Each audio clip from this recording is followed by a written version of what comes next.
Welcome to Unspoken Vulnerability. I'm your host, Richie. This is a space where we give a voice to the stories we're often too afraid to tell, to the feelings we're thought to bury. This podcast is about the courage it takes to be honest, to be open, and to be fully human. And today, we're starting with a conversation that's personal, urgent, and for many, incredibly difficult. Our first episode is titled A Man's Journey: The Weight of Silence. Yes, you heard it. We're going to talk about the unspoken rules of being a man, the quiet pain so many carry, and the devastating statistics on men's mental health that we can no longer ignore.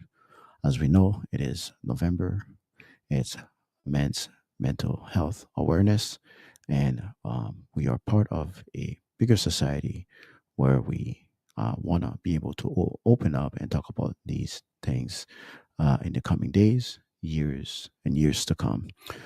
Think about the message boys get, often without anyone ever having to say the words out loud.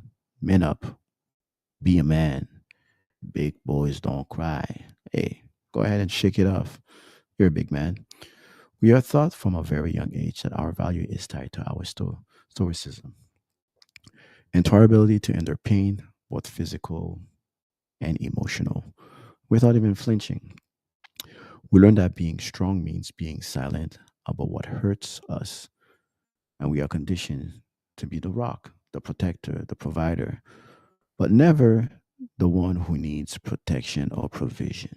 Mm.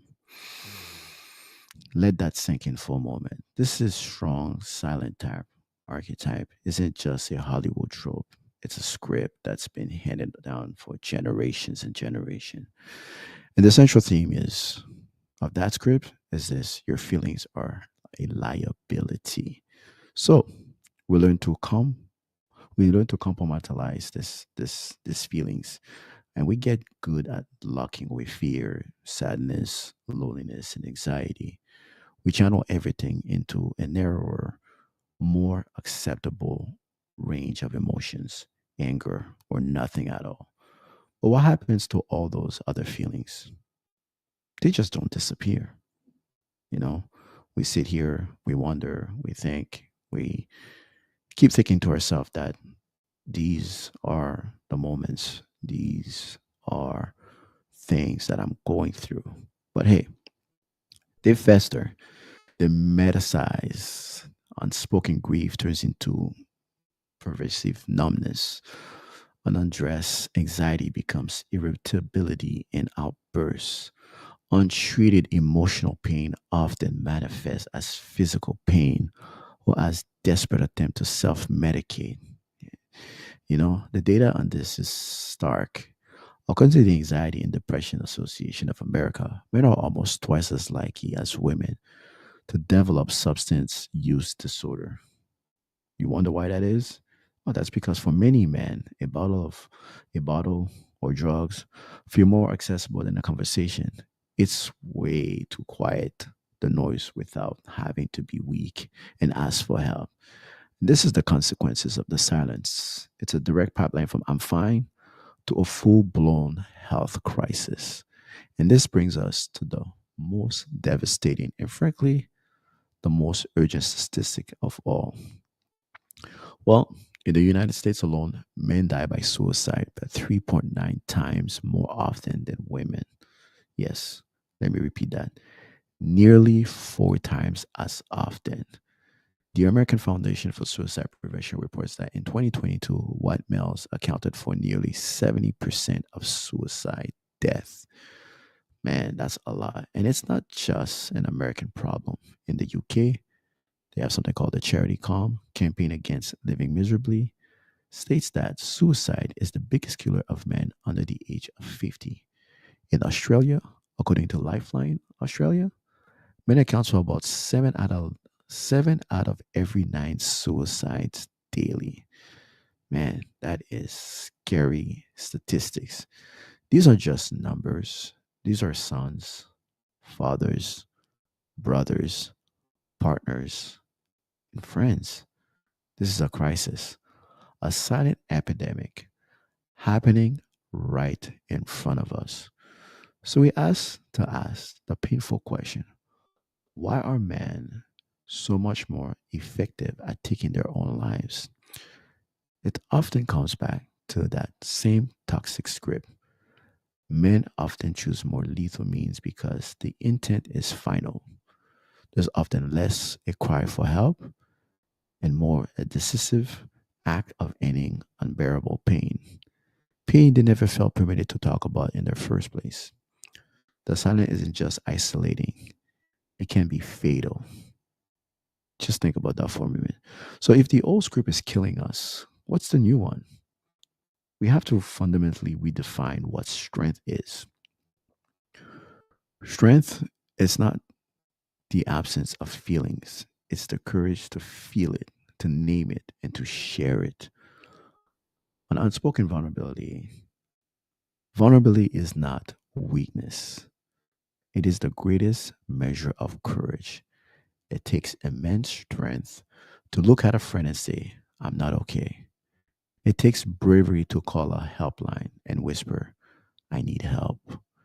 It takes valor to sit with another man and listen without judgment. And when he shares his struggles, this is the new strength. It's the strength of connection, it's the strength of authenticity. So, what do we do? How do we start to undo a lifetime of conditioning? It starts small. It doesn't mean you have to break down a soap on the floor at work tomorrow. First, find your person. It might not be your dad or your boss. It might be one trusted friend, a partner, a therapist, a coach. Just one person you can be real with. And honestly, folks out there, this is true. Find that person you can relate and be real with. It's extremely important. It's extremely important. And I'm going to say it for the third time. It is extremely important. Second, I want you to practice with simple language. I want you to start by replacing I'm fine with something more honest. You know, it's been a tough week. I'm feeling really overwhelmed with this project. I've been feeling really lonely lately. These small admissions cracks the shell. May not be much, but it's a start. Third, listen to other men without trying to fix them. If a friend opens up, your job isn't to solve his problem. Your job is to say, that sounds really hard. I'm here with you. Thank you for telling me. This creates a safe space for vulnerability to grow. And finally, know the resources. There is zero shame in seeking professional help. Therapy is like a gym for your mind. It's where you build emotional fitness. And this is, I want to expand a little bit more on this because I used to look at therapy myself personally as the demon of all evil. Oh my gosh, therapy is the worst thing. It's for crazy people. I don't need to get involved. I don't need to talk to someone about this. I'm just going to keep all my emotions to myself and let me deal with it until I start working at a company where they value humans for who they are and actually care how people perceive themselves. And mental health is the number one priority in making sure that you're healthy when you come to work. And I was having a conversation with one of my bosses, and he was quite open with us, which is quite shocking, right? And he said to us that he's seeing a shrink, he's seeing a therapist, and I was like, "Oh, okay. Am I working for a psychopath, or is this normal?" You know, that's my first impression. And growing up in a African American household, therapists and seeking help is it's looked upon quite very negatively. They don't encourage it, they don't push it, but later on to find out in life that therapy is, like I said before, it's a gym for your mind. It's actually there to shape you as a person, as a human being, and how to be better. So when he had expressed to me that, or to us, the group, that he's seeking therapy, and he kind of explained the reason why. He says, well, I'm seeking therapy because I've come across a road in my life where there are certain things I feel like I need to share, and sometimes I don't think my partner is able to comprehend or understand. what I'm going through, and I want to be able to share with someone that's actually going to take the time to listen and be vulnerable and give me the guidance that I need to be not only a better husband, a better father, and be a better person so I can grow and be the best version of myself as I get older, which is quite interesting. It opened my mind, woo, quite drastically. I was shocked. I was actually sitting there. I was like, okay, that makes a lot of sense. Should I start experimenting with this therapist type of thing? So I said, you know what? Hmm, what do I have to lose? I'm in my late 40s. I've never seek help. I've trying to figure things out on my own. I've gone through emotions where I've also never been able to share with other people, partners, friends. I just kept everything to myself because I always thought, oh, the way I live my life is, hey, you know what? You're a man. You got this. Doesn't matter how hard life gets. Forget about it. No one's going to help you. No one's going to give you the advice that you need to do. Just figure it out on your own. Suck it up. That was my approach until my first meeting with the therapist. I sat down, opened up about a lot of things, and she said, it's okay to shed tears here. It's a safe space. It's okay. It doesn't make you less of a man or anything if you open up. Like, this is a safe space. There's no judgment. We're here to grow your mind, your personality, to make you a better version of who you want to be. And we work on it. I was just like, wow, this is bloody awesome. I was just like, this is not what growing up being like, be, hey, shrinks are for crazy people. No.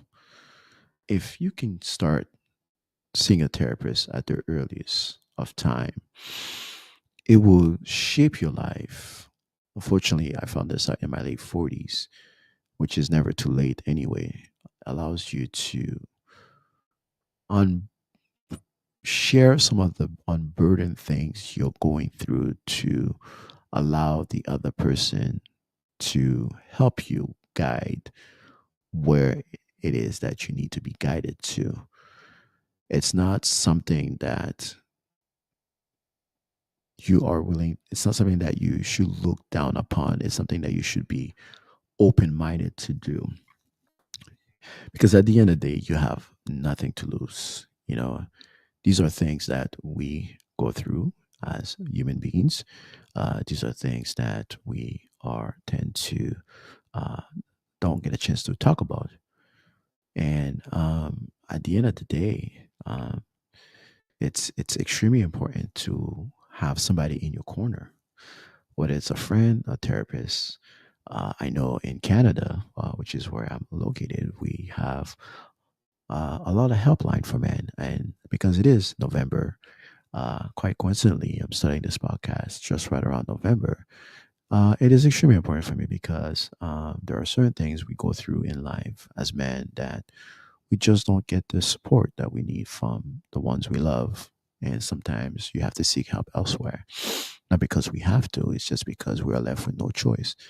Because the point of holding all that in, it doesn't help you grow as a person.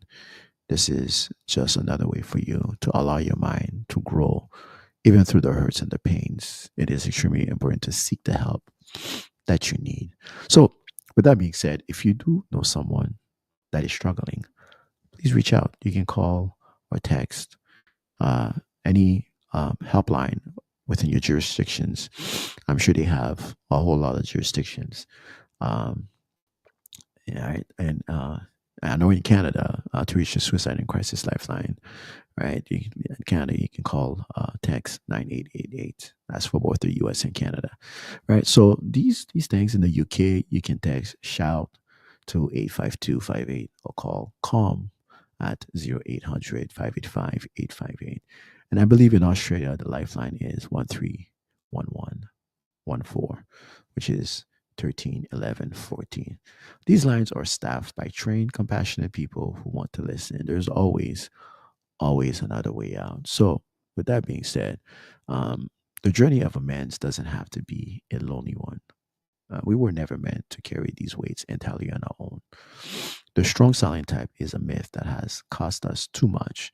Let's wake up. Let's smell the coffee. Let's do things differently. The truly strong man is the one who acknowledges vulnerability, the one who reaches out, the one who listens, the one who says, me too. And this is the journey we're talking about on unspoken vulnerability here. It's your journey from silence to connection, from stoicism to authenticity, from suffering alone to healing together. First of all, I want to thank you guys for listening to this first very important conversation. Planning to have a lot more. I just want us to join us next time as we continue to explore the unspoken words. Until then, I want you to be kind to yourselves and have the courage to reach out. All right. Thank you. Have a great day.